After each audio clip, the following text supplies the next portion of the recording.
Hi guys, good morning. And magluto ta og tinulang manok guys. So, mo ni ang mga ingredients.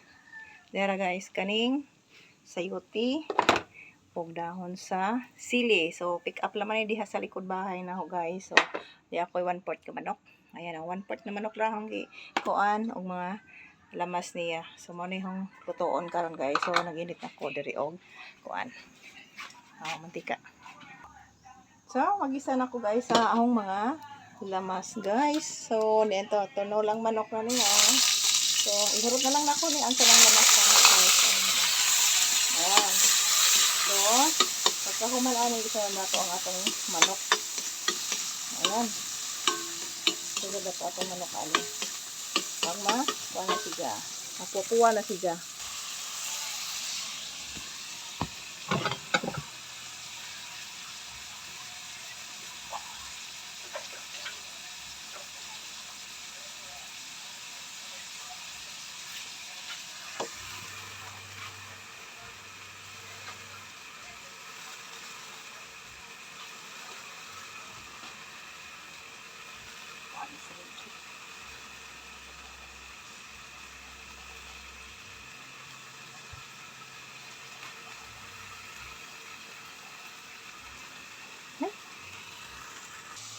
Lagyan natin ng toyo guys.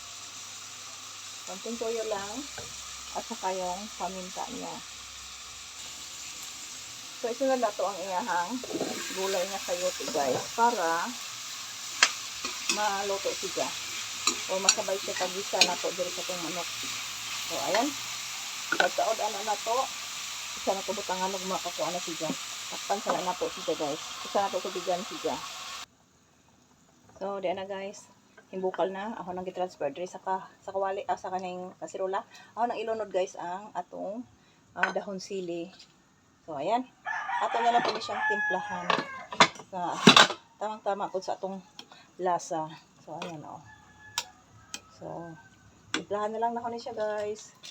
Para mainsakto sa lasa. Pagkahuman ani, okay, let's eat na.